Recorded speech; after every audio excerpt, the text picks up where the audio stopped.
Ini bukan organisasi profit gitu ya. Sudah tidak ada lagi nilai-nilainya Hawuna Rondobona itu. Itu mulai agak tiarap. Anda tuh saya nggak tahu awalnya dari mana, cuman ada yang broadcast di WA. Karena penasaran, ya udah saya coba join. Pantauin mau dibawa kemana? Simalungun lebih baik begitu. Selamat malam semuanya ya, Horas.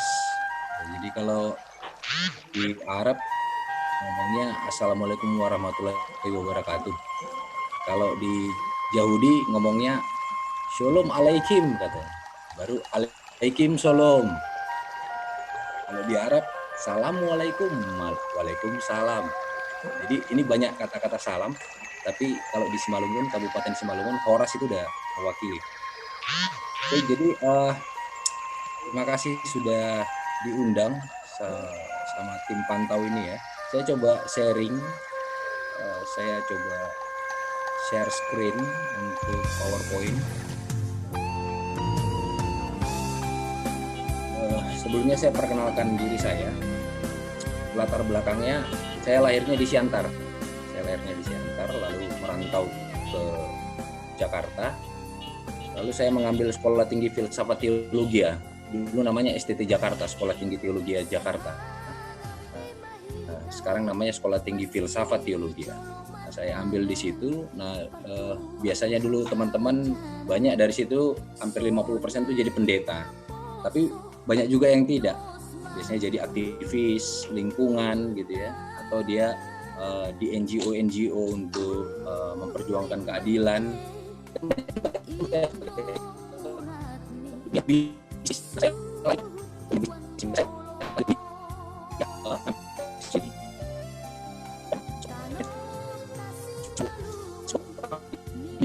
Tidak tahu. Tapi PPM ini sudah banyak sekali menggaramin dunia profesional di Indonesia ini.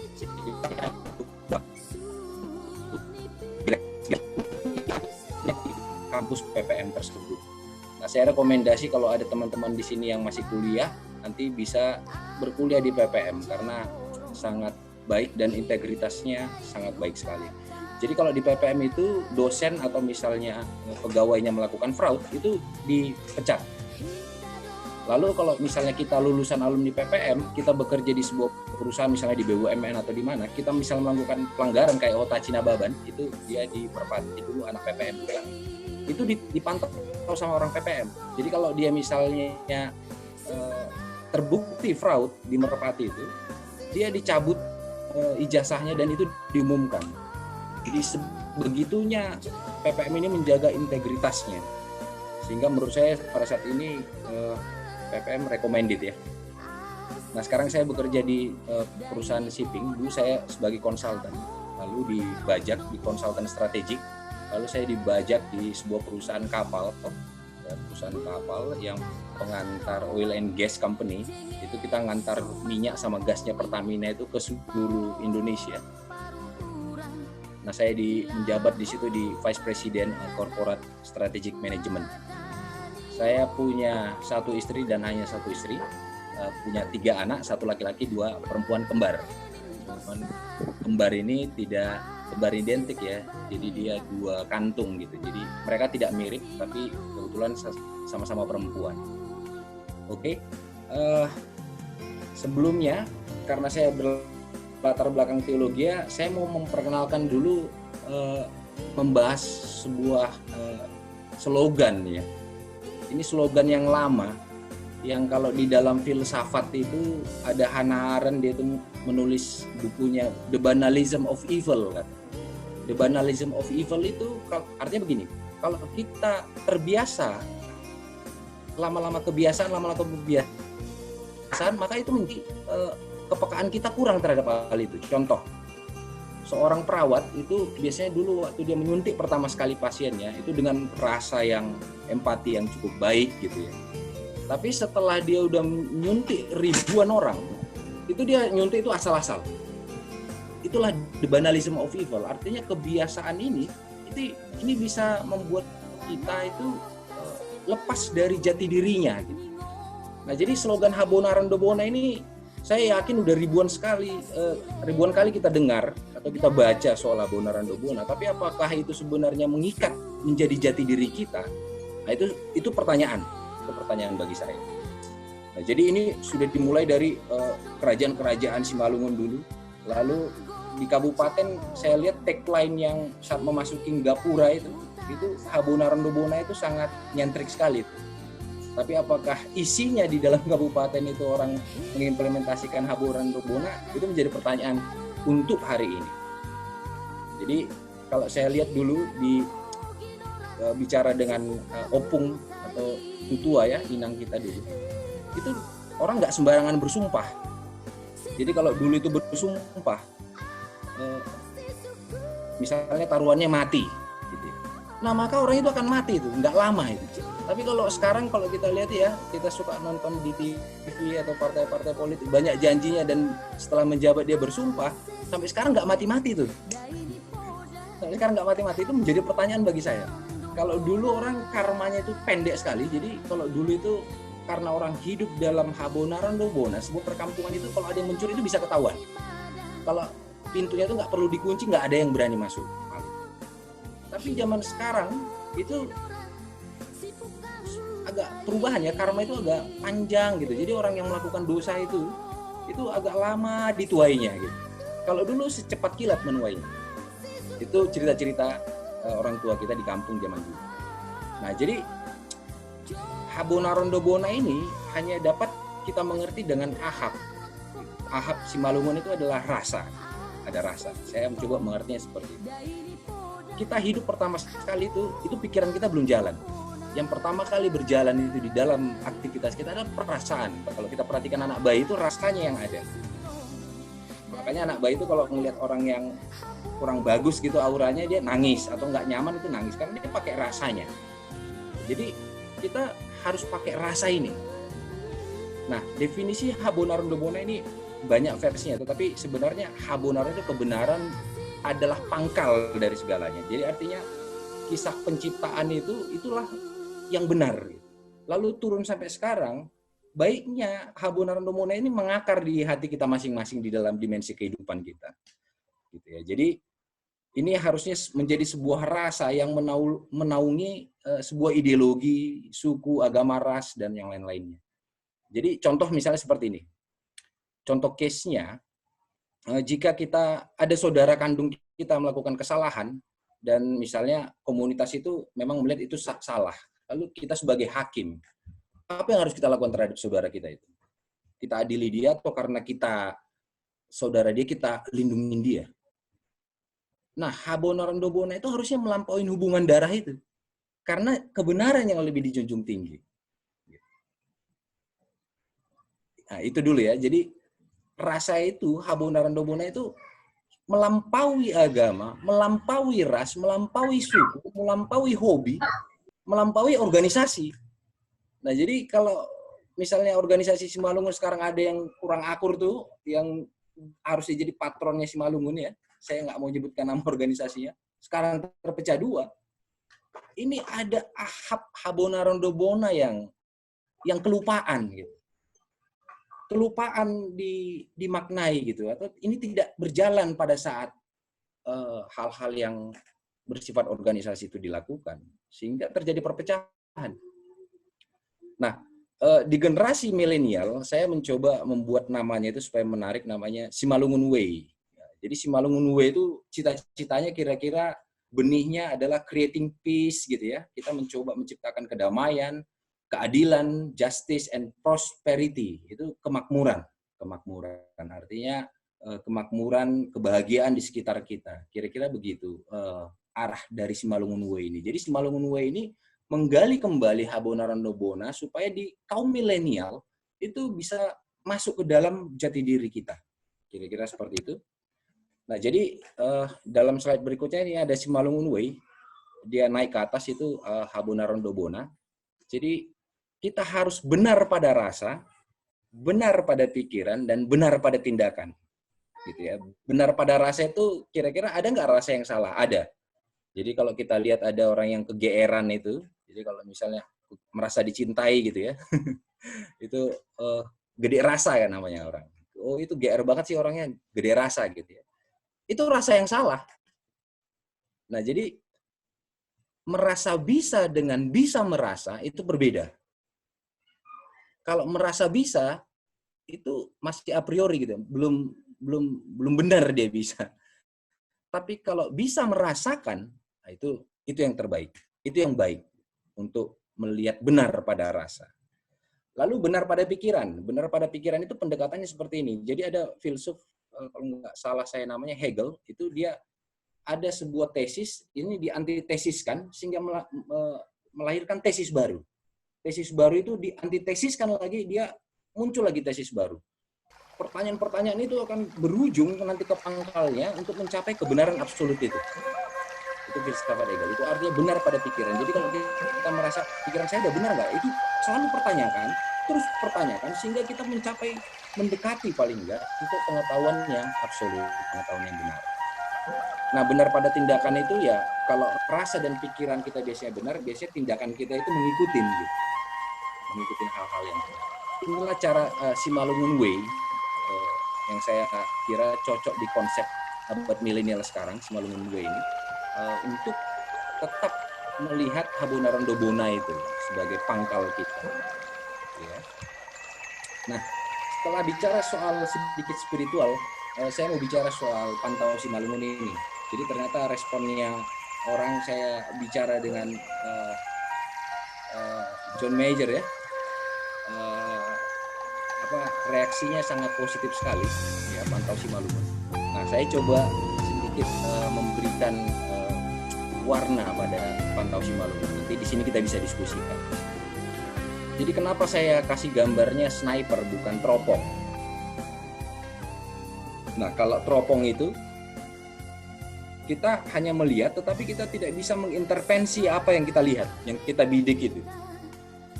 Tapi kalau dia sniper, setelah kita membidik dengan yang benar itu, lalu kita bisa memberikan kontribusinya dengan menembakkan pelurunya. Nah, pelurunya ini di dalam abad sekarang banyak. Misalnya kita melakukan kampanye keadilan, misalnya seperti itu. Kita menyuarakan kebenaran, misalnya seperti itu. Kita membantu orang-orang yang kita lihat di kabupaten, di sudut-sudut itu.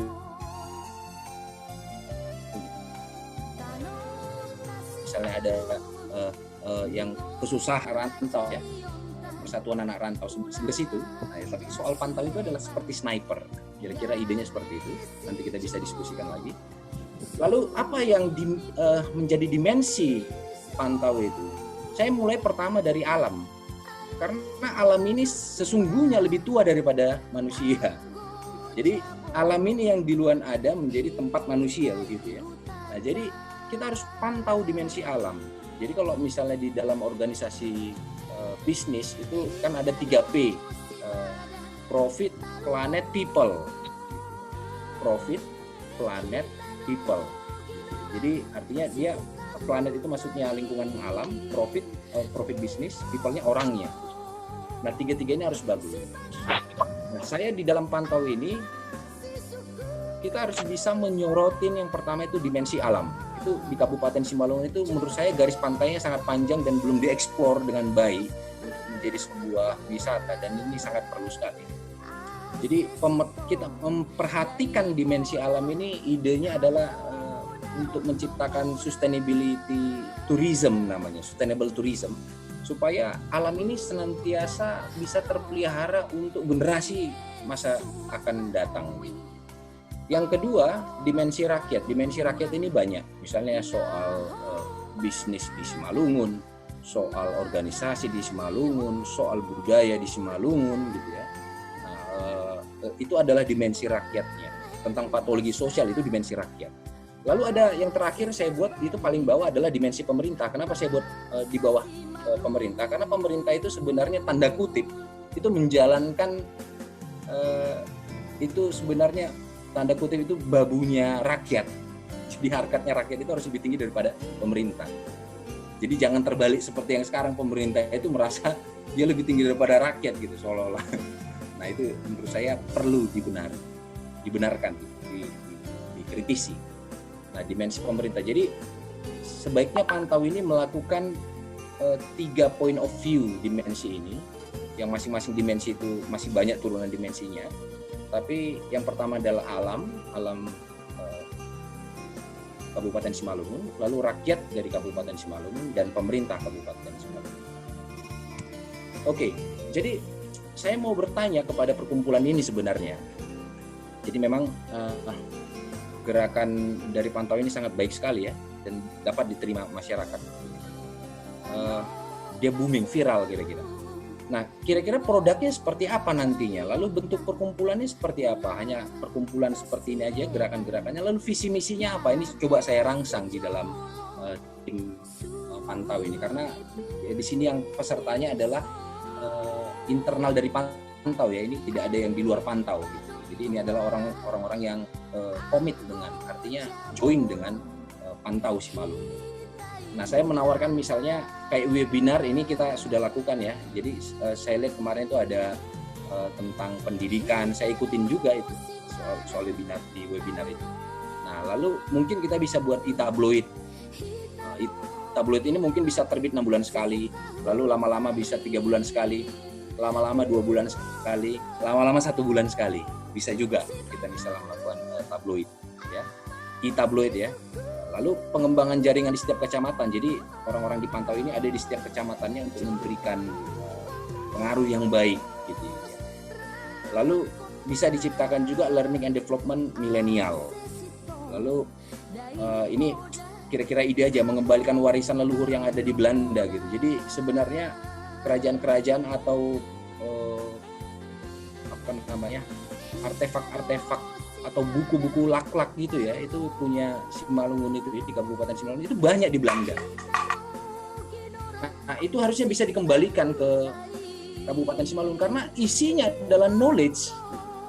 Kalau kita pernah dengar knowledge management system, itu adalah sebuah knowledge supaya kita tidak kehilangan arah dari pengetahuan leluhur ini. Jadi ini kisah nyata. Jadi kalau dulu itu di tempat saya itu kalau misalnya giginya tumbuh itu biasanya step demam. Tapi ada obat kampung itu dari Seribu Dolo. Itu waktu saya anak-anak dikasih darah ayam itu di gusinya. Setelah tumbuh gigi itu dia tidak demam. Itu salah satu contoh. Artinya ternyata pengobatan-pengobatan dulu yang ada di buku lala itu pengobatan-pengobatan yang sangat penting untuk rakyat Simalungun menurut saya gitu. Ini perlu dieksplor.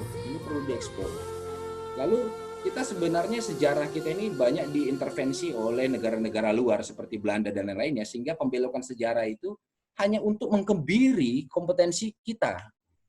Padahal kita sebenarnya masyarakat Simalungun itu sudah firm dengan Habona Randobona dan cara hidupnya dengan baik. Cuman ada pembelokan-pembelokan sejarah menurut saya di dalam sejarah Indonesia ini ya. Lalu kita bisa melakukan aksi sosial, bisa melakukan juga aksi-aksi lingkungan, kebersihan di sekitar Danau Toba di Pantau Kabupaten Simalungun, gitu ya, atau gerakan membangun pohon, dan itu harus digerakkan terus-menerus. Mungkin membosankan, tetapi itulah yang harus digerakkan, dan sebagainya. Mungkin nanti kita bisa sharing. Nah, jadi kalau saya lihat Pantau, ini slide terakhir ya, value yang harus, artinya itu nilai-nilai yang harus dimiliki untuk supaya Pantau ini bisa bergerak. Yang pertama itu, ini saya singkat itu pantau ke bawah gitu ya. Yang pertama harus peka. Nah, kita harus memiliki kepekaan ya. Terutama milenial ini, kita harus memiliki sebuah kepekaan untuk misalnya cepat merasakan apa yang isu-isu terjadi gitu. Lalu kita bisa menjadi orang yang asli, original gitu. Jadi artinya kompetensi kita, passion kita ada di mana itu harus muncul sehingga itu besar dan kecil. Jadi kita jangan pernah melihat bahwa gerakan ini besar, gerakan si Butet itu kecil. Gitu. Kita nggak boleh gerakan si Butet itu berpengaruh gitu ya. Nah, jadi keaslian itu harus ada. Lalu yang ketiga, N-nya itu nasionalis. Ya, kita harus punya sikap kebangsaan, punya satu tujuan. Artinya ini soal kesetiaan ya. Itulah di nasionalis. Dan transparan. Saya perlu garis bawain transparan ini. Transparan ini seperti ini. Setelah saya lihat pengalaman hidup sejauh ini baik di kantor saya gitu maupun di organisasi dan teman-teman itu. Akar dari kejahatan itu adalah karena ada ketersembunyian sesuatu.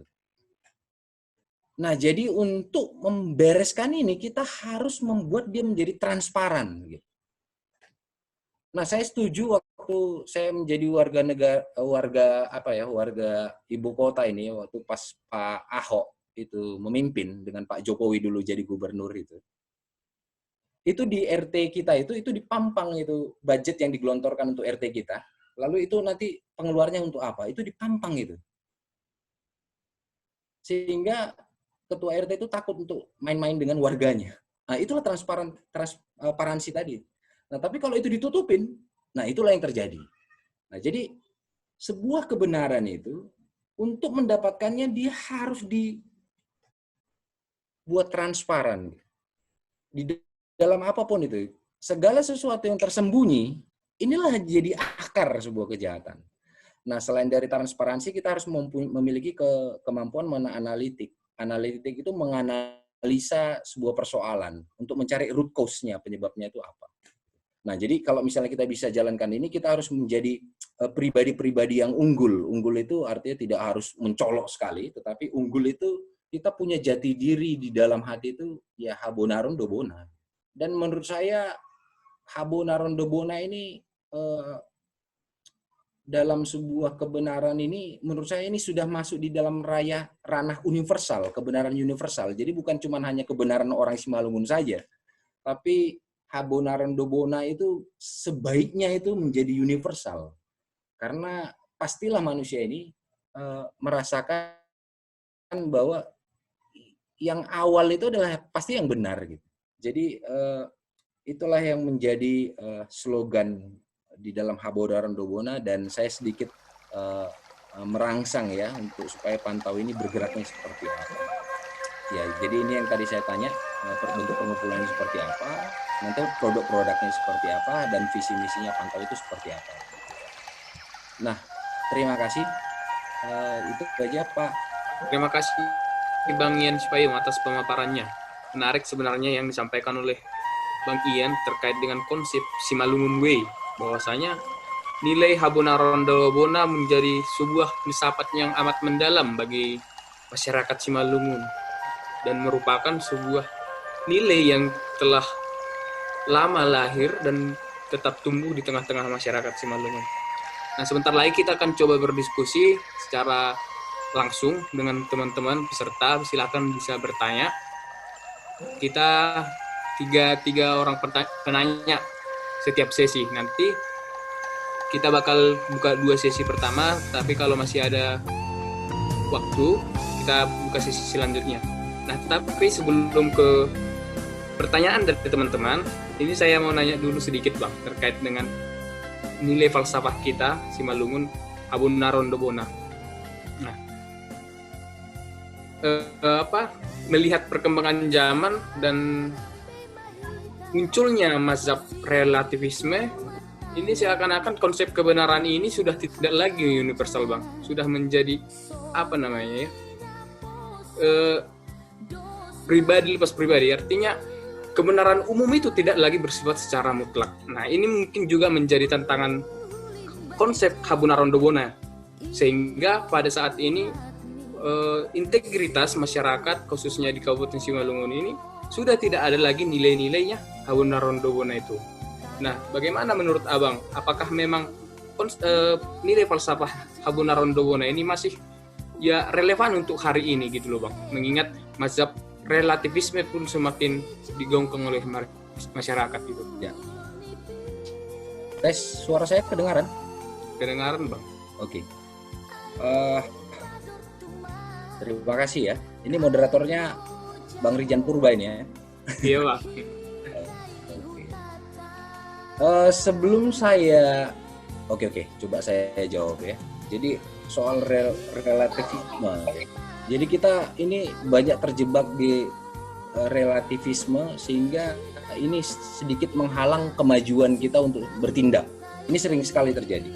Dan waktu saya di teologi juga filsafat relativisme ini sangat menghantam. Tapi bagi saya tidak justru. Karena saya memahaminya seperti ini. Ada perbedaan kebenaran itu dengan kebaikan dan keburukan. Jadi baik dan buruk ini merupakan sama-sama benar. Bisa dipahami ya, ini agak sedikit filsafat. Jadi kebenaran dan keburukan itu dualisme yang selalu ada menyertai zaman ini. Cuman dia mana yang dominan? Kalau dominannya dia yang buruknya seperti zaman Hitler dulu, Nazi itu, maka itu yang ada pembunuhan semua segala macam kan gitu. Tapi kalau dominan dia kebaikan, maka kehidupan masyarakat itu lebih tentram, lebih adil, lebih baik begitu. Dua-dua ini adalah sebuah fakta kebenaran, itu loh maksud saya. Tak bisa dihindarkan ini. Ini sebuah fakta kebenaran. Bahwa yang baik itu ada dan yang buruk itu pun ada. Nah, jadi di sini kita kembalikan, kalau kita menyenangi yang keburukan itu, katakan begini, di sebuah populasi desa itu isinya semua pencuri, pencopet gitu ya, orang koruptor gitu. Itu maka desa itu tidak sustain. Itu akan saling curiga gitu ya. Nah, ada satu lagi desa ini penuh dengan kebaikan. Kalau misalnya diberi, dia duluan, oh silakan gitu, saling mendahulukan orang. Ini biasanya lebih cenderung sustain. Sustain itu berkelanjutan. Kalau di kampung tadi itu bunuh-bunuhan orang. Nah, jadi kebenaran ini menyadarkan kita bahwa di dunia ini ada kebaikan dan keburukan. Itu benar. Nah, relativisme terjebak di dalam bahwa yang benar itu adalah baik gitu. Yang jahat itu bukan benar gitu. Paham ya kira-kira? Nah, jadi benar ada nggak kejahatan itu? Benar ada. Berarti itu kebenaran. Benar ada nggak kebaikan itu? Benar ada. Nah, itu berarti kebaikan. Nah, benar-benar ada. Itulah kebenaran. Nah, itulah falsafahnya tinggi gitu. Jadi waktu raja-raja itu atau senior-senior kita itu melakukan Habot Narandobona, ini dia tinggal memilih. Kita mau memilih menjadi koruptor, menjadi perusak alam yang stabil gitu, merusak alam yang secara terus-menerus, atau kita menjadi orang yang memelihara alam, orang yang menciptakan tradisi transparansi. Itu pilihan. Tapi dua-dua itu benar karena faktanya ada. Karena pemerintah yang jahat itu pun ada dan pemerintah yang baik itu ada. Nah, ini dua-dua ini kebenaran. Oke. Gitu menurut saya. Jadi filsafat relativisme itu gagal melihat itu, sehingga loh ini benar kata loh, tapi ini salah. Nah, sehingga mereka bingung gitu di dalam persoalan kebaikan dan keburukan. Padahal kalau kita naik di dalam dualisme itu, itulah namanya Habot Narandobona. Agak berat ya, ini agak sedikit filsafat soalnya. Menurut saya begitu, Bang Hujan. Oke Bang, kasih Bang. Nah mungkin kakak abang yang lain ada yang mau menanyakan kepada Bang Ian, kami persilakan. 3 orang pertama.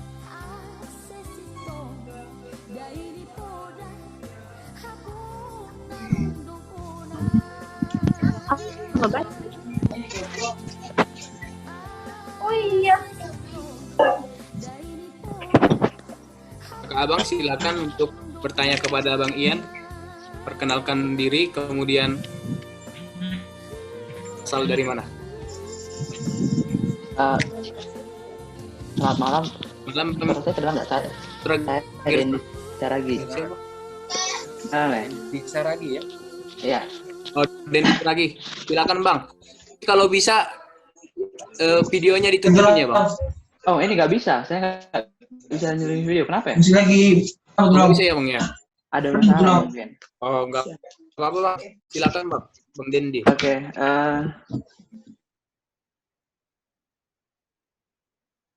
Atas pengalaman. Saya baru dengar ini. Frasa Simalungun ini saya baru dengar.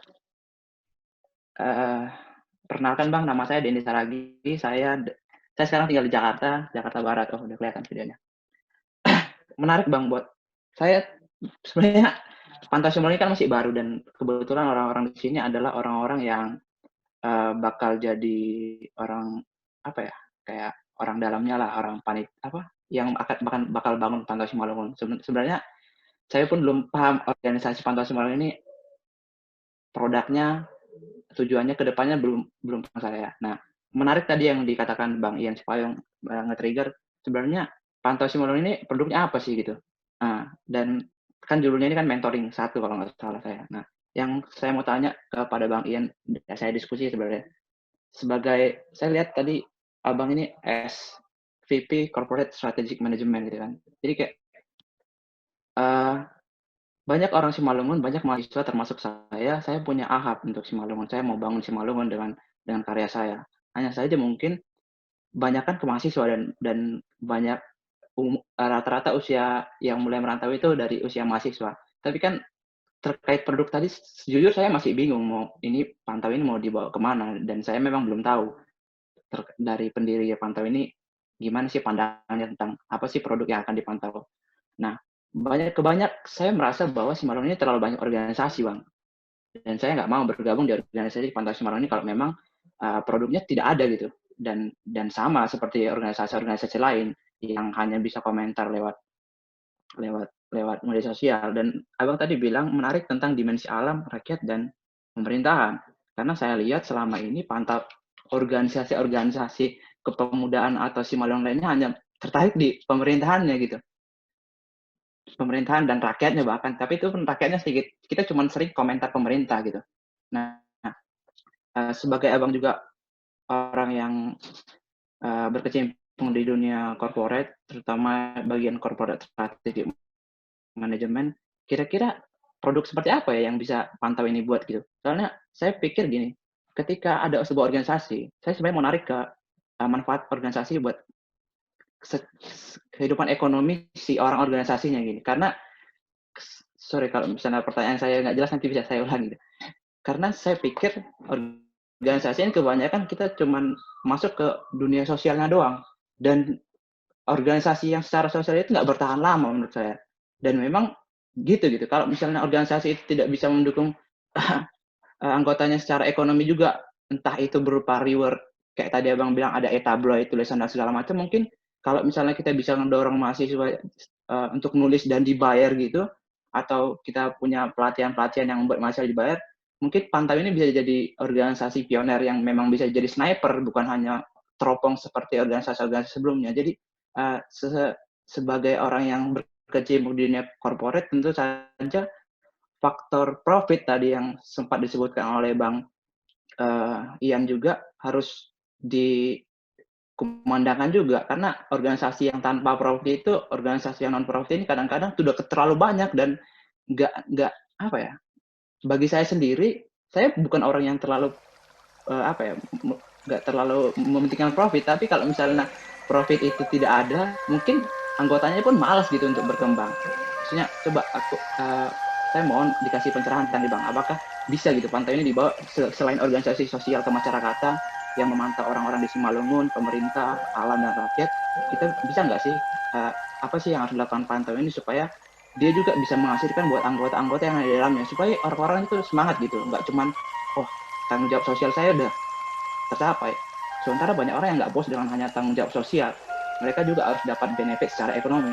Memang sih dapat benefit, mungkin dia dapat benefit, dapat jaringan, cuman kan itu nggak tangible gitu, nggak itu sesuatu yang intangible yang nggak semua orang bisa berjaringan setelah dipantau. Apakah ada trik tertentu ketika Abang di corporate gitu Bang? Terima kasih Bang.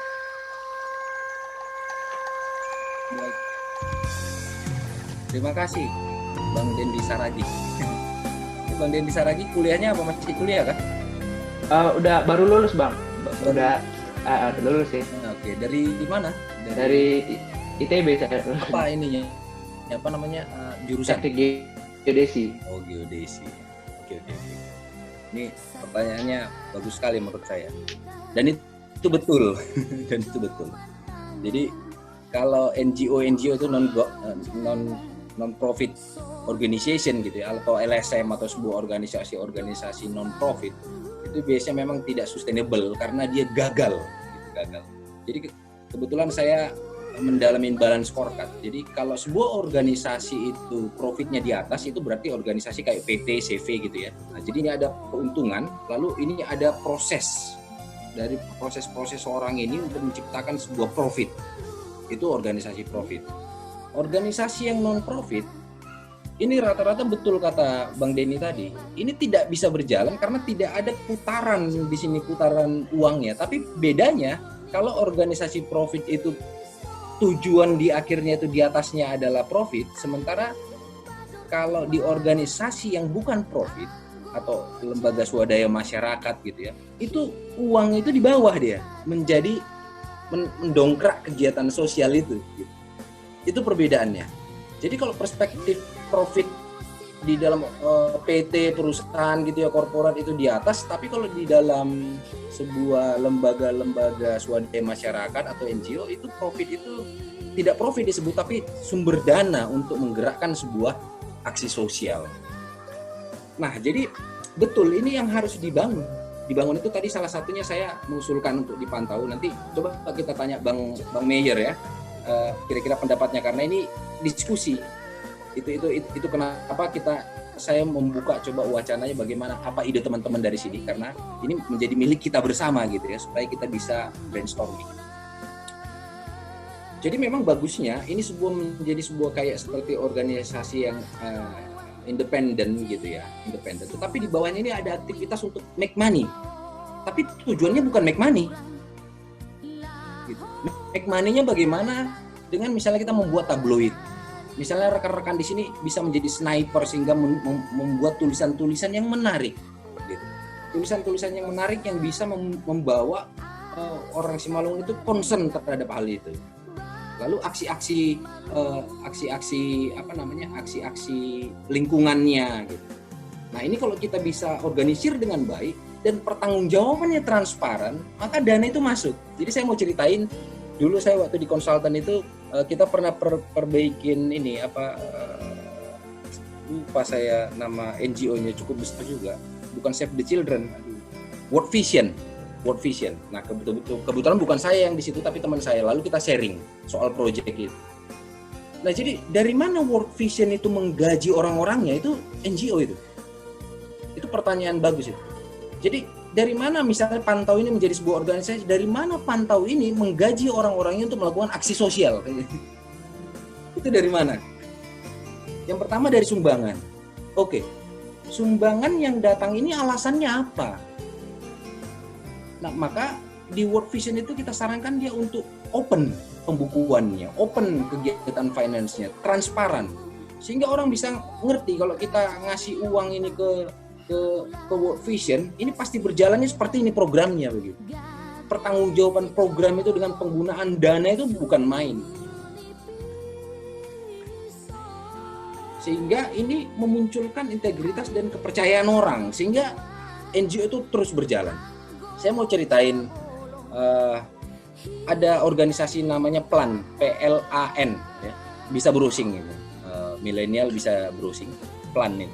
Country directornya, ini saya mau cerita soal gaji ya, tapi kita tujuannya bukan ke situ. Country directornya itu gajinya 100 juta satu bulan, itu NGO. 100 juta satu bulan. Apa pekerjaan Anda? Ya pekerja sosial. Apa nama organisasinya? PLAN. PLAN, PLAN. Nanti bisa dicek. Nah, kebetulan ada teman di situ, saya tanya. Jadi soal salary structure-nya, country manajernya itu gajinya 100 juta, ngalang-ngalain orang yang kerja di swasta. Tapi kenapa bisa mereka sedemikian hebatnya bisa melakukan itu? Karena memang efek dari kegiatan mereka terhadap lingkungan itu jelas dan bisa dipertanggungjawabkan. Dan aliran dana yang masuk ini bisa dipertanggungjawabkan, kos untuk orang sosialnya, lalu itu. Nah, caranya untuk dia mandiri salah satunya dari tabloid tadi, gitu Bang Dendi. Jadi itu salah satu idenya, kita misalnya bikin tabloid sehingga tabloid ini menjadi banyak viewernya, sehingga banyak viewernya ini bisa menjadi bisa menjadi perputaran uang. Iklan datang situ, oke, kita berikan. Lalu itu peserta yang memberikan tulisan-tulisan baik, yang like-nya banyak, nah dia based on itu. Sebenarnya ini yang dilakukan oleh Facebook dan lain-lainnya, monetisasi sebuah like. Jadi like itu sekarang udah bisa dimonetisasi. Tanda like itu, kalau semakin banyak like-nya, Anda semakin banyak advertising yang masuk ke dalam. Jadi memang ini perlu kita pikirkan, salah satunya e-tabloid yang saya berikan tadi. Atau ada aksi-aksi yang nyata nggak yang bisa dipertanggungjawabkan uangnya, aksinya bagaimana, seperti apa, seperti itu. Saya itu Pak Dedi. Baik, terima kasih Bang Ian. Jadi salah satu cara untuk mendapatkan profit seperti yang disampaikan oleh Bang Ian tadi, mungkin melalui tulisan-tulisan yang menarik dari teman-teman semuanya, kemudian kita bisa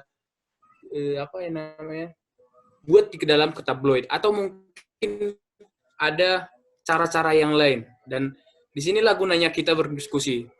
Jadi teman-teman, forum kita malam hari ini bukan hanya sebatas tanya jawab, tetapi teman-teman juga bisa sampaikan ide-ide yang kemudian mungkin saja bisa kita lakukan bersama gitu loh. Jadi silakan kalau ada gagasan ataupun idenya, sampaikan saja kepada kita semua di sini, ya, bertanya kepada Bang Ian gitu loh. Nah, silakan teman-teman. Ya, silakan Bang Putra Girsang. Oke, sebelumnya selamat malam. Keren dong ya. Silakan Bang. Kayaknya gue mau risik Bang.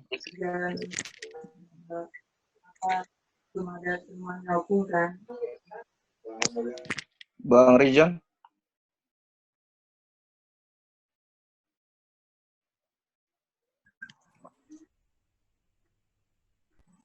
Oke, di copy Bang ya. Saya copy. Sebelumnya perkenalkan Bang, nama saya John Ken Girsang. Kalau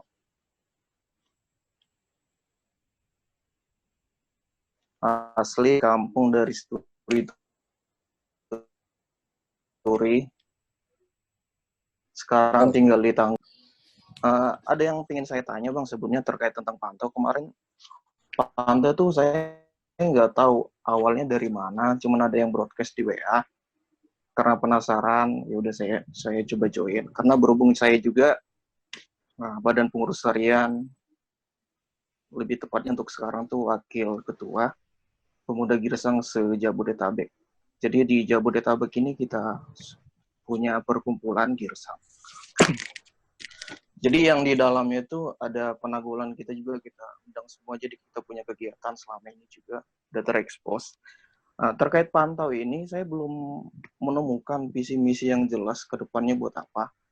Tapi ada deskripsi yang saya baca, nomor 1, Pemuda Girsang, ya khususnya bukan hanya di Simalungun ya. Mungkin buat kita juga yang anak rantau juga punya kontribusi. Nah, yang ingin saya tanyakan buat Bang Ian, tadi kan ngebahas tentang tulisan tuh Bang. Seberapa besar peran tulisan itu untuk menggugah minimal dari pemerintah setempat lah yang ada di Simalungun untuk lebih menggerakkan pemudanya sendiri yang punya kontribusi, yang punya talenta untuk membangun Simalungun.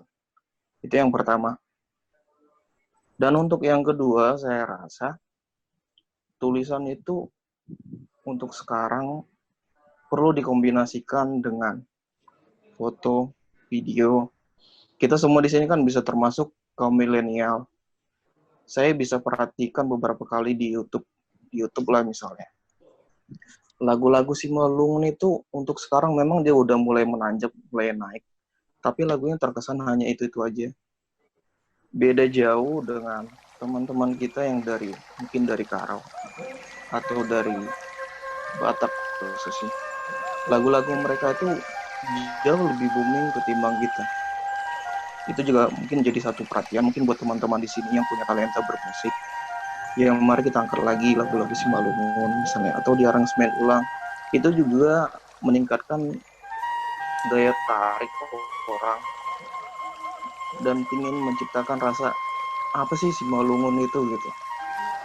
Dan lebih jauh Bang, ya buat kami khususnya, buat saya sendiri, SD udah merantau, ke Lubuk Pakam, ke Palembang, sekarang di Tangerang.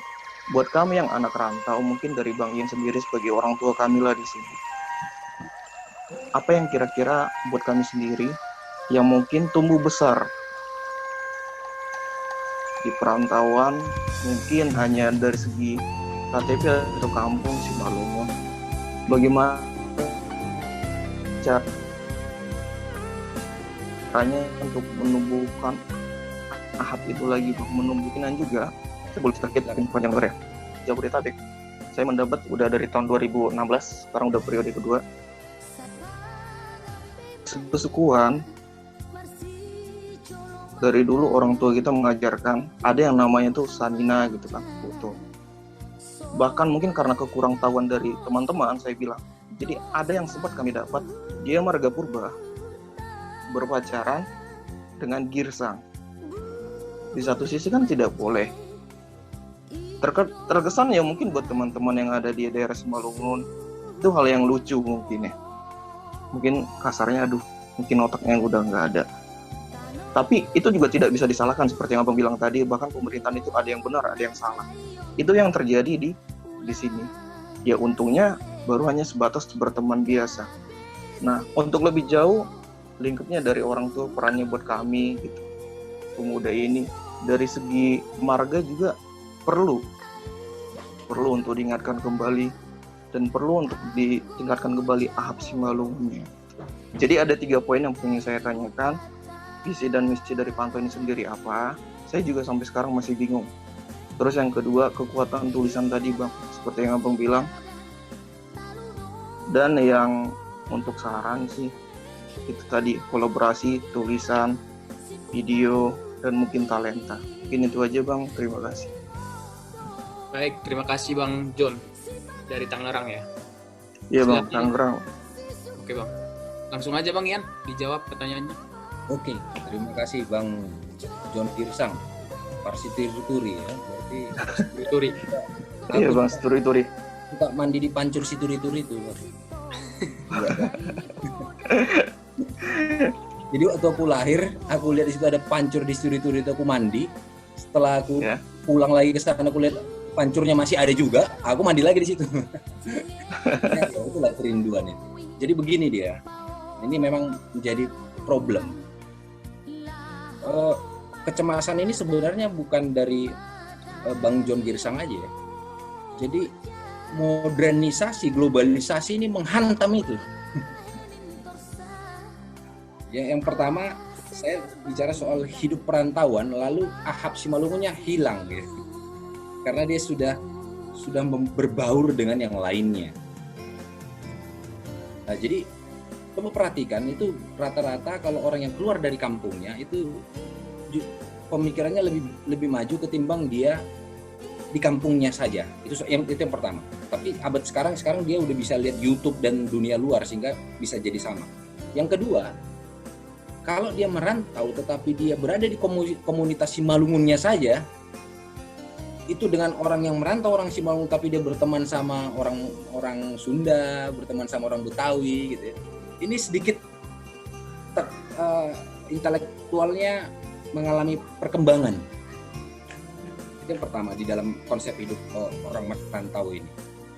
Nah, jadi apa hubungannya dengan globalisasi tadi yang menghantam ini? Contoh, sebenarnya sebelum globalisasi ini ada, Indonesia sudah diterjang dengan keindonesiaannya sehingga suku-suku itu mulai agak tiarap. Contoh, suku Betawi di Jakarta agak tiarap. Suku Sunda di Bandung agak tiarap. Suku Simalungun di tanah Simalungun agak tiarap. Kenapa? Ini ditiarapkan oleh kesatuan yang namanya bangsa Indonesia. Jadi kita sebenarnya di luar mengalami ini secara kesukuan. Lalu gelombang kedua yang besar adalah globalisasi dunia, bumi ini. Globalisasi ini dengan ada terhubung dengan networking ini, kita sekarang bisa lihat status di Cina, status di Eropa kita bisa lihat, ini kembali menghantam, bukan cuma Simalungun tapi menghantam Indonesia juga. Sehingga ada orang Indonesia yang ke bule-bulean, ada orang Indonesia yang ke Korea-Koreaan, K-popan, ada orang Indonesia yang ke Jepang-Jepangan. Tapi ada yang menarik, satu suku saya lihat. Mungkin kita bisa belajar dari situ. Namanya Bali. Jadi kalau kita pernah ke Bali itu, semenjak dulu itu dia sudah didatangin turis-turis dari mancanegara, dari seluruh. Tapi kalau kita pergi ke Bali itu, tradisi Balinya nggak hilang sampai sekarang. Ini fenomena ini. Ini fenomena. Artinya apa? Mereka sangat merespek terhadap alam, mereka respek budayanya, dan satu lagi, pemerintahnya juga mendukung kebudayaan itu. Jadi kalau misalnya pemerintahnya tidak mendukung kebudayaan itu, ya kebudayaan itu hilang. Gitu. Kita menjadi bangsa yang satu yang namanya bangsa bumi. Sukunya apa? Bumi. Warga negaranya apa? Bumi. Udah begitu dia nanti. Nah, penyatuan ini sebenarnya menghilangkan kearifan-kearifan kuno yang ada di tanah Simalungun. Nah, artinya keberagaman itu adalah sebuah kekayaan sebenarnya. Justru penyatuan itu memiskinkan. Kira-kira begitu fenomenanya. Jadi menjawab tadi soal hidup perantauan, dia pasti akan tabrakan dengan itu. Tetapi kalau dia memegang spiritual Habonaron Dobona, even pun dia akhirnya pergi ke Australia dan tidak balik lagi ke tanah Simalungun, tetapi dia menjadi orang yang hidup dari tanah Simalungun yang membawa sebuah Habonaron Dobona tadi. Paling nggak dia itu sudah memberikan kontribusi penampakan pada orang Australia bahwa wah, orang Simalungun ini bisa dipercaya ya. Dulu orang mana? Orang Simalungun. Di mana itu Simalungun itu? Jadi kayak di kantor saya itu orang Simalungun cuma saya sendiri. Nah, jadi saya mencoba menjadi orang Simalungun yang better gitu, sehingga nama Simalungun itu, wah ada Simalungun baik orangnya, paling nggak begitu. Begitulah cara Anda mempertahankan sebuah identitas Simalungun itu. Walaupun dalam konteks keluar, nggak harus di dalam, nggak harus pulang. Itu yang pertama, Habonaron Dobona. Jadi kalau kita memahami ini, harusnya kita tidak mencuri di perantauan. Ya. Harusnya kita juga akan belajar dengan baik di perantauan. Itu yang harusnya terjadi. Yang kedua, sebuah kekuatan tulisan. Sebenarnya ini paradigma juga sudah berubah dan menurut saya belum dirubah-rubah juga sama ahli bahasa Indonesia. Kalau dulu namanya kan penulisnya adalah ini. Sekarang kita kan nggak nulis, kita ngetik sekarang. Kita mengetik sekarang, bukan menulis. Jadi penulisnya siapa gitu kan? Kalau dulu kan, kalau pengetiknya siapa? Udah harusnya seperti itu ya. Itu joke aja.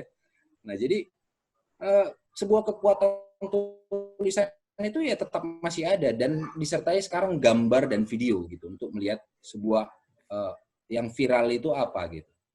Dan jangan lupa kemampuan memviralkan ini ada ilmunya, bukan cuma hanya karena orang menyukai itu, tetapi kita bisa juga merangsang orang untuk memperhatikan itu. Bagaimana Anda merangsang ada seorang di situri-turi ya gitu ya, paling nggak kita cari di situri-turi yang kompetensi yang menonjol, lalu kita videokan gitu, kita viralkan sehingga orang bisa mengenal, paling nggak situri-turi itu Simalungun ya, paling nggak di Kabupaten Simalungun. Itu soal kekuatan tulisan. Jadi dampaknya sampai sekarang itu masih berdampak. Nah sekarang orang kalau dia tidak menulis, dia berbicara, dia buat vlog ya, atau misalnya buat training dalam sebuah video boleh juga. Jadi dia berbicara sudah melalui video. Gitu. Nah itu tadi itu. Jadi yang terkait visi misi ya saya sebenarnya di sini merangsang untuk pantau ini untuk menciptakan visi misinya. Makanya tadi presentasi saya di sini saya mau menceritakan ini pantau ini mau kemana visi misinya atau kita hanya bergerak seperti ini aja untuk sebuah harungguan kesatuan. Artinya kita di sini tidak membedakan orang ini dari HMSI, HIMAPSI, dari Patomojana A, Patomojana B, gitu. Kita nggak bedain karena kita mau mengumpulkan kembali soal AHAP itu dalam perspektif milenial, dalam terminologi Simalungun Way tadi. Itu kira-kira. Mungkin Bang Meyer, siapa tahu ada pendapat-pendapatnya?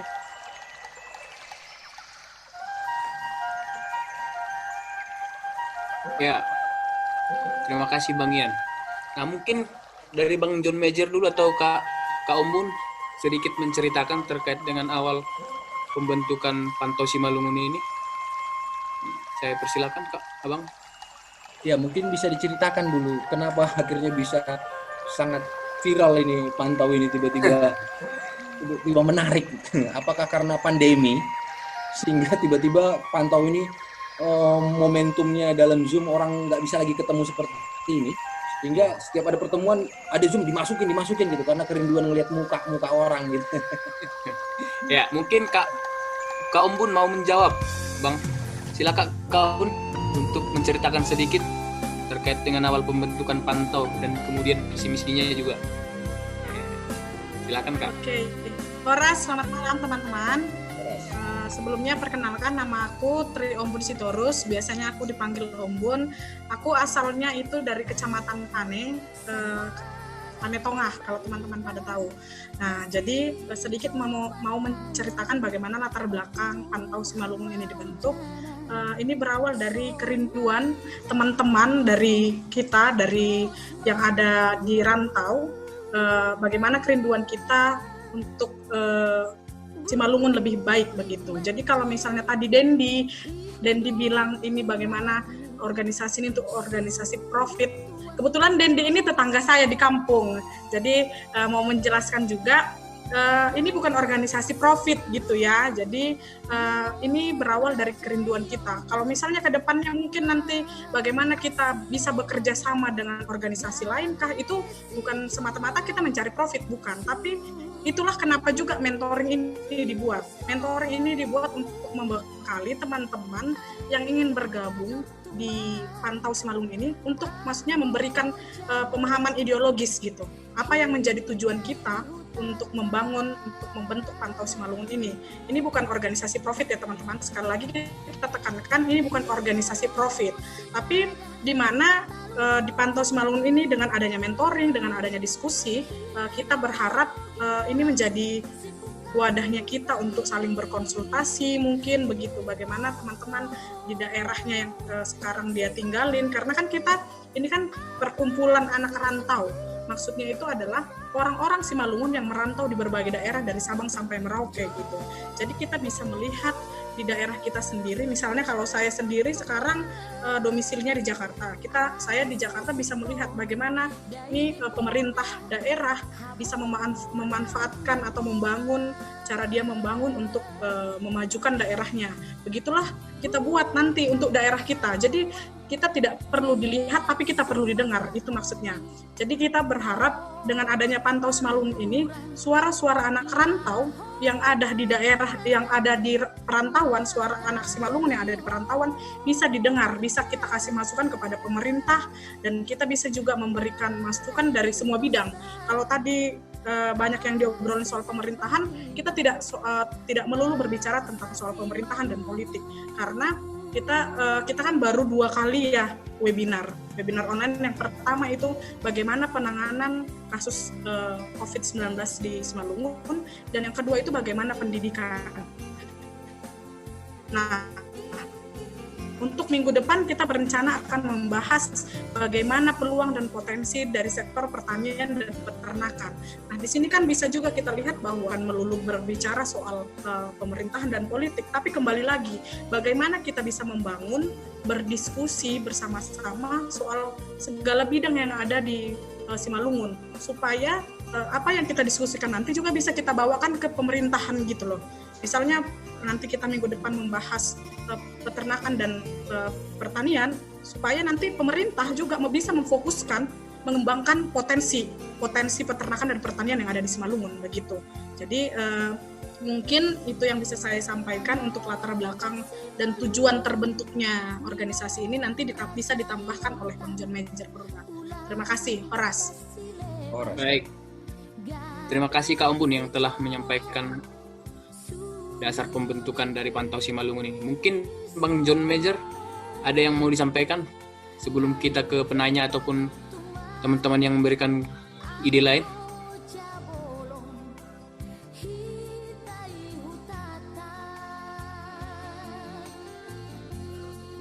Halo teman-teman, Halo? Ya, silakan Pak. Nah, jadi kalau kita pertama kali posting itu Instagram kita itu 27 April ya. Nah, di situ ada dibuat perkumpulan anak rantau yang dikenal dengan sebutan Pantau bertunjungan untuk mewadahi masyarakat perantau.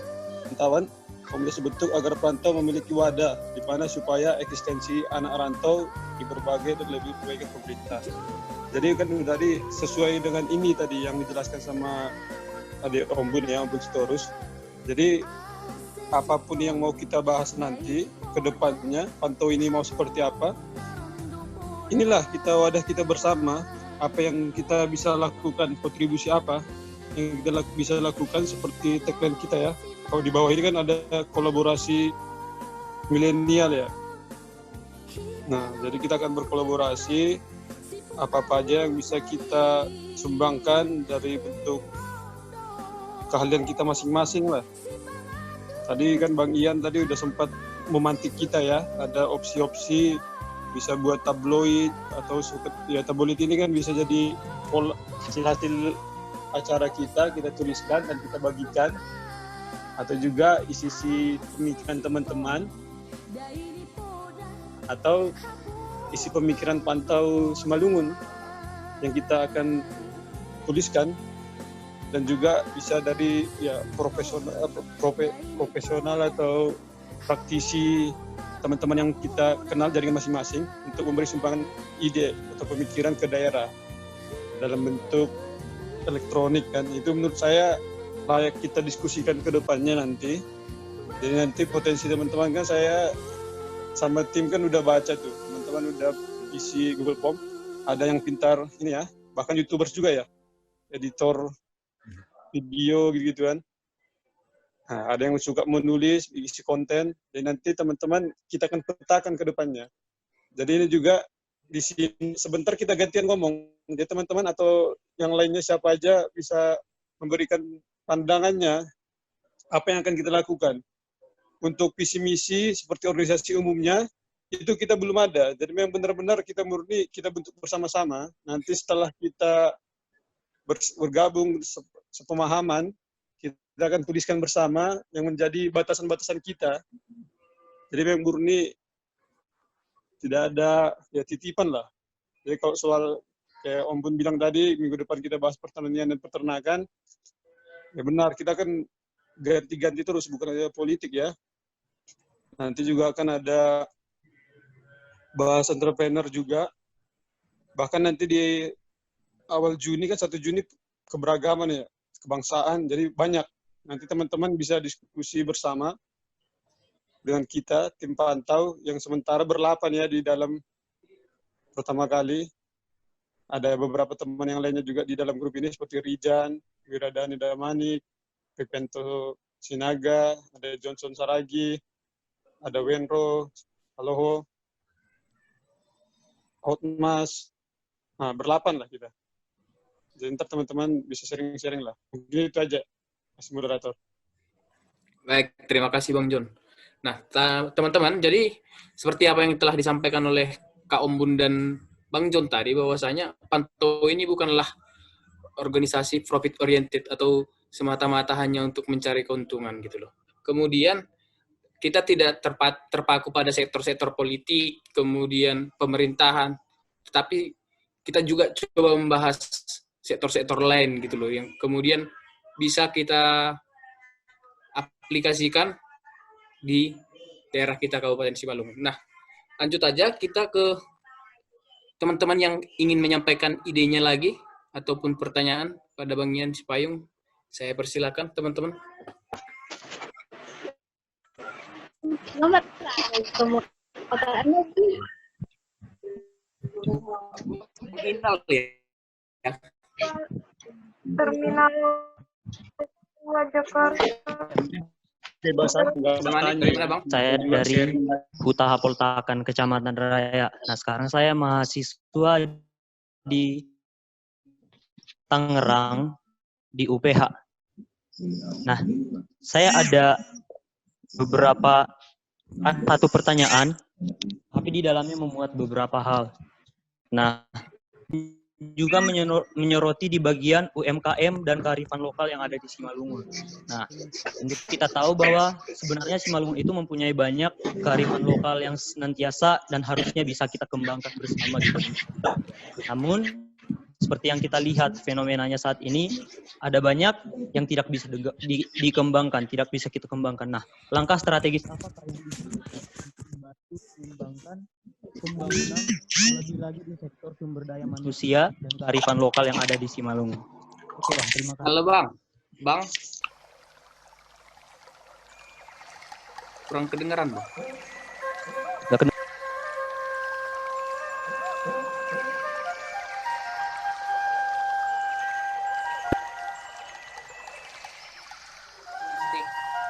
Oke, saya ulang ya. Iya Bang, silakan Bang. Oke, namaku Inal Gusredi Damanik dari Huta Hapoltakan, Kecamatan Raya. Sekarang mahasiswa di Tangerang di UPH. Nah, saya punya pertanyaan. Pertanyaannya tentang bagaimana kita akan membangun sustainability atau keberlanjutan dari organisasi kita ini guna dalam pembangunan sumber daya manusia dan juga UMKM dan kearifan lokal. Kita tahu bahwa Simalungun itu mempunyai banyak sekali UMKM dan kearifan lokal yang seharusnya bisa dikembangkan. Mungkin dalam sektor pariwisata atau kegiatan-kegiatan yang lain dalam daya masyarakat gitu. Nah, menurut kita semua di organisasi ini, langkah strategis apakah yang bisa kita lakukan untuk dapat memajukan perkembangan dan pembangunan di daerah kita, khususnya di daerah Simalungun? Itu aja Bang, terima kasih. Baik, terima kasih Bang Inal atas pertanyaannya. Langsung aja Bang Ian, dijawab pertanyaan dari Bang Inal, Bang. Oke. Suara saya di copy ya.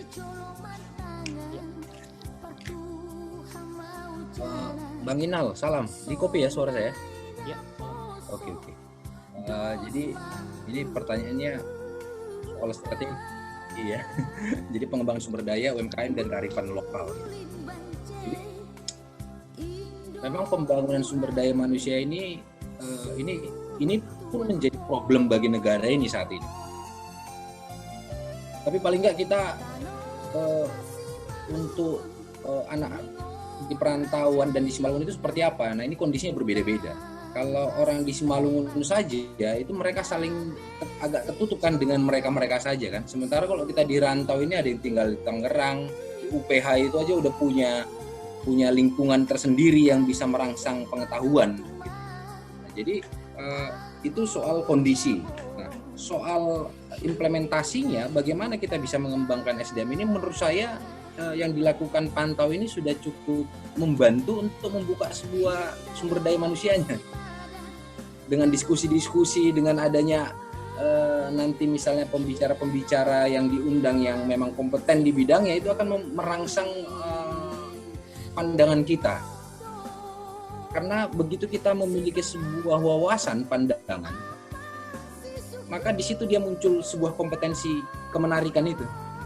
Jadi karena kita pernah dengar dan pernah lihat suara biola itu, kita pengen main biola. Sehingga kita terpacu, begitu loh maksud saya. Jadi sebenarnya Pantau ini sangat bagus dia untuk memberikan sebuah dimensi-dimensi tadi itu. Jadi yang tadi kan bukan soal bicara politik saja, tetapi dimensi rakyatnya, sosial, patologi sosialnya bagaimana, ya kearifan lokalnya seperti apa gitu yang Bang Inal juga tadi sebutkan tadi itu ya, kearifan lokal ya. Nah terus soal UMKM, nah UMKM ini kan kegiatan bisnis kecil-kecilan ya, namanya kan UMKM ya, bisnis kecil-kecilan. Ada cara yang agak mudah dia UMKM itu. Contoh begini. Mungkin di daerah Kabupaten Simalungun itu jualan pecel lele di pinggir jalan belum laku. Tapi di Bandung sama Jakarta itu udah lama sekali lakunya begitu. Nah, jadi ada contoh UMKM yang kita bisa contoh di kota metropolitan atau kota-kota maju yang kita masukkan di Kabupaten Simalungun, UMKM di Simalungun. Itu namanya ATM. Amati, kata tung desem waringan itu ATM, amati, tiru, modifikasi. Itu tinggal mencontek aja. Tapi ada yang sumber yang lain itu originalitas. itu yang tadi saya sebutkan tadi, originalitas itu, kira-kira pada saat kita melihat potensi-potensi di Simalungun itu, apa yang kita bisa bangun untuk mendatangkan sebuah profit gitu.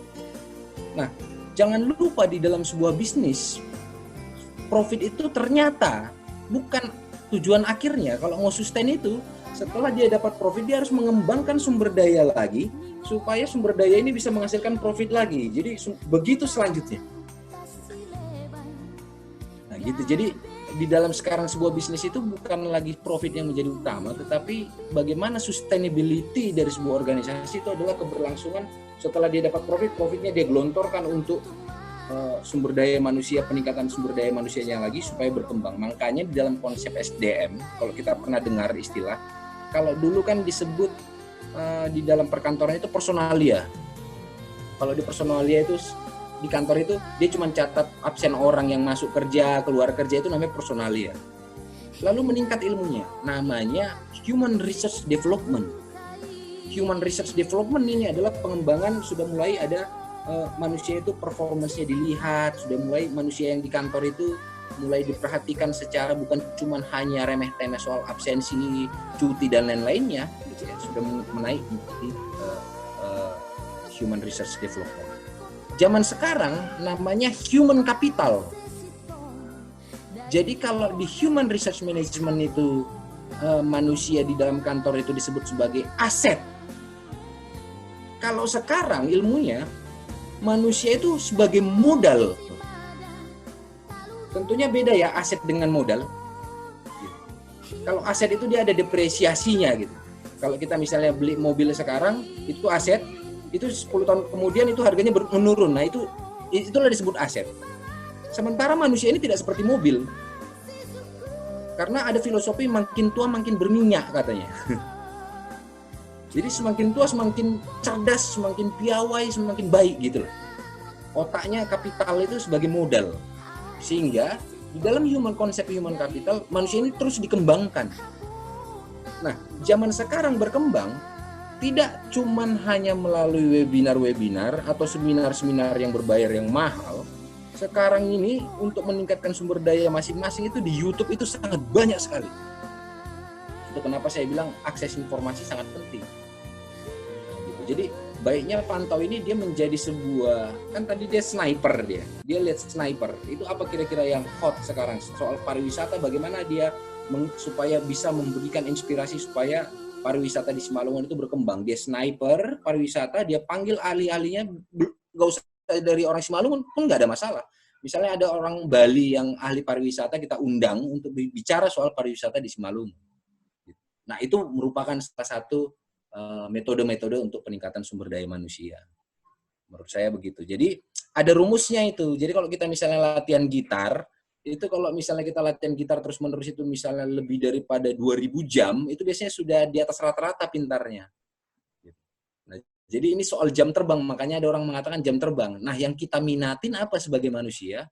Kalau jam terbangnya itu kita lakukan, maka passion kita di situ, maka kita bisa akan memberikan something di dalam bidang kita itu. Saya pikir demikian moderator. Oke, terima kasih Bang Ian atas penyampaian jawaban atas pertanyaannya Bang tadi. Sebenarnya kalau kita merujuk pada waktu, kita sudah habis teman-teman. Jadi saya kasih kesempatan satu orang lagi untuk bertanya ataupun menyampaikan idenya. Tapi singkat saja. Setelah itu nanti Bang Ian, silakan Bang untuk menyampaikan closing statement-nya Bang. Oke, teman-teman, satu orang lagi. Ada lagi ya, teman-teman?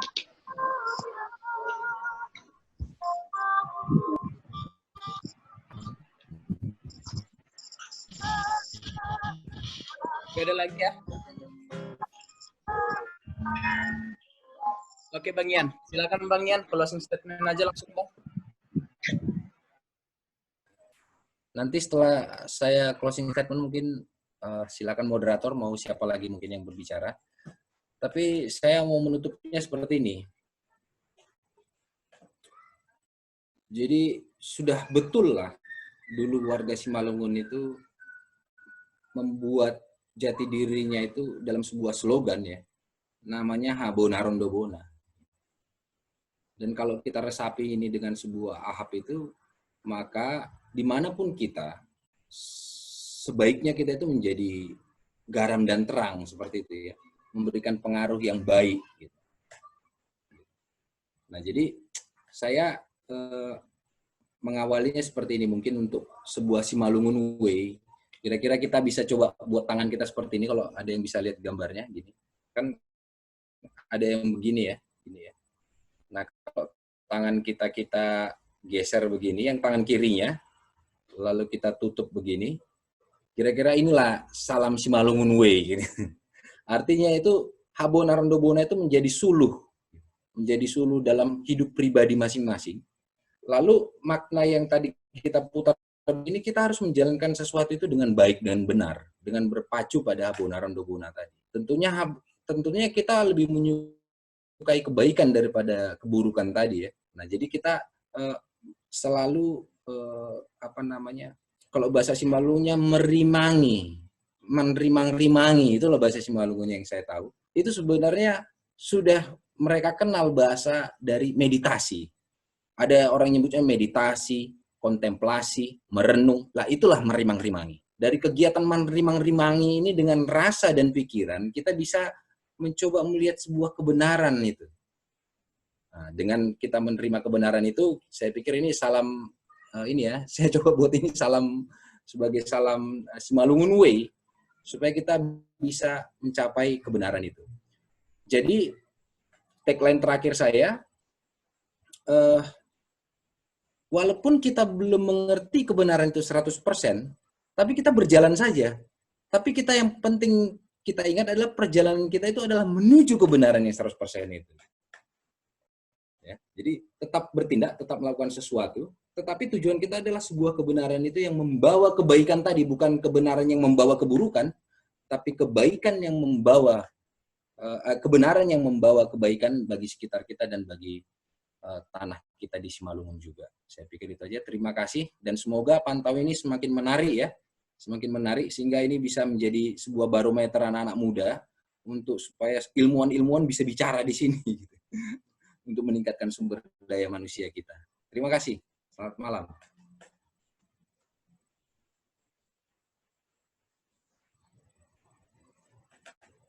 Moderator. Baik, terima kasih Bang Ian Sipayung atas materi yang luar biasa pada malam hari ini. Semoga teman-teman di sini bisa mengambil atau memetik kesimpulan dari apa yang disampaikan oleh Bang Ian Sipayung. Sebenarnya saya ada sedikit kesimpulan bahwasanya slogan Habo Narondobona ini harus memang benar-benar dirasakan oleh masyarakat Indonesia dan masyarakat luar, ya. Jadi Simalungun Way harus menggali kembali benar pada rasa, benar pada pikiran, kemudian benar pada tindakan. Kemudian dimensi pantau yang sangat kita harapkan adalah terkait dengan alam, dimensi rakyat, pemerintah. Jadi teman-teman, pertemuan kita pada malam hari ini tentunya tidaklah cukup untuk menambah kasanah ilmu pengetahuan kita dan kekompakan kita. Jadi tentunya harapannya ke depan kita masih akan ada lagi mentoring, kemudian diskusi-diskusi lain, dan kita sangat mengharapkan ide dan pikiran dari teman-teman semuanya. Jadi saya Rijan Purba sangat memohon maaf atas banyak kekurangan pada malam hari ini. Horas, selamat malam. Selamat malam. Oh ya guys, sebelum kita tutup bisa kita hidupin video masing-masing ya, biar kita ikutin gerakannya Bang Ian. Salam Simalungun Way-nya. Ya, Simalungun Way itu cukup menarik. Moderator pimpin ya. Gimana Bang, salamnya Bang? Tangannya ke atas. Yang tadi. Ya, tangan kanan, begini dulu, tangannya kan di atas tuh. Baru ini putar dia, horizontal tangan kirinya gitu. Putar tangan kirinya, tutup. Oke. Ini ya, ini tangan kirinya diputar ke 90 derajat, baru tutup. Udah gitu. Udah siap ya teman-teman? Ayo, kameranya supaya dihidupkan. Jadi dia bukan dua-dua begini, tetapi dia satu diputar, ditutup begini.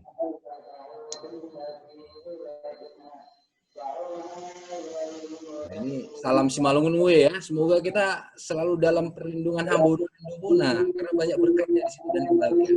Ayo teman-teman yang lain hidupkan kameranya.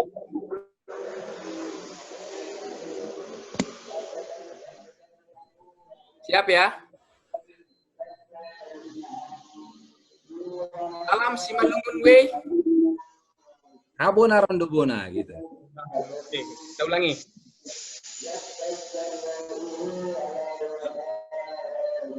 Bisa di unmute ya.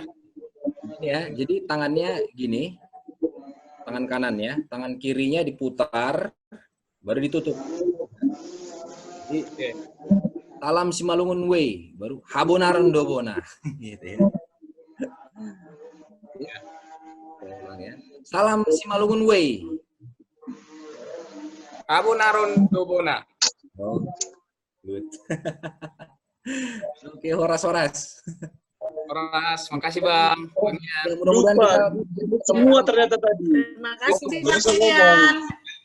Bang. Terima kasih Bang Ian. Horas. Dimut tadi bang. Benar. oh, di mute tadi. Sekarang ulang. Iya, kita ulangi aja bang bermaksimal. lagi ya Bang. Ada gini. Bentar. Tutup. Oke. Oke ya. Ini jangan di mute, semua dibuka mute-nya. Oke. Malungun Way. Abonaron Dobona. Oke, mantap. Makasih Bang. Kakak-kakak. Kapan-kapan kita kopi darat ya. Siap Bang. YouTube.